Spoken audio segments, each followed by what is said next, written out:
What if you could qualify for a mortgage without using any of your job income? No W-2s, no tax returns, just your assets. Well, such a mortgage does exist, and we call this type of qualifying asset depletion. Hi, I'm John St. Thomas. I'm a mortgage loan officer with CMG Financial and a real estate investor here in Phoenix, Arizona.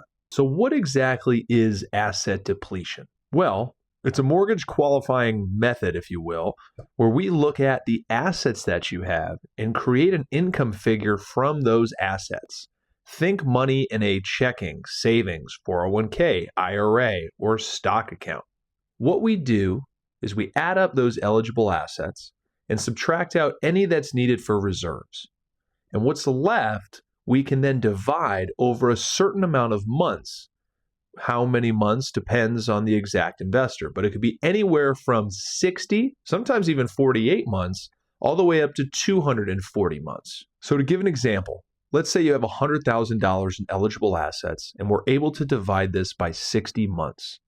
This would give you a number of $1,666 that we can now use as income for you for purposes of qualifying for a home purchase. So maybe you're someone who at the present time doesn't have a super high income, but because you've worked for many years, you have a lot of assets, relatively liquid assets. These assets can now be used to help you qualify for a home. You don't just need a high present income anymore. This strategy can be powerful for retirees, high net worth individuals, business owners, individuals who just sold a business and are sitting on a lot of liquid funds, trust fund babies as well. A number of different people really fit this mold. Now, not all assets are created equal in terms of asset depletion and what we can count.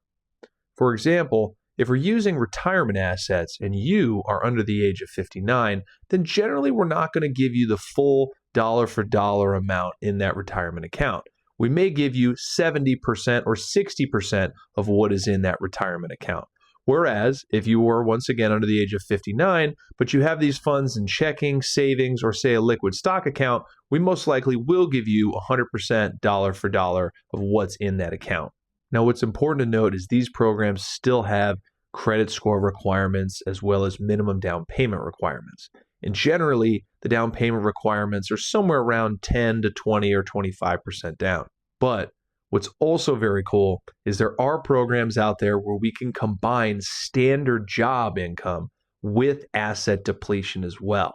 So we kind of get to stack the two income types together, which can be very powerful for some. This is a very cool alternative way to help individuals qualify for purchasing a home. Most people assume you can only purchase a home and qualify for a mortgage with traditional W-2 job income, but that's not always the case. Having strong assets can now also allow for you to purchase a home. Mortgage qualifying is not just about your income. It's about putting together a strategy so that you put all your pieces together and can ultimately qualify for what your hopes and goals are. If you want to understand your options, follow me for more mortgage information. And as always, feel free to reach out as I'm always here to help. Take care.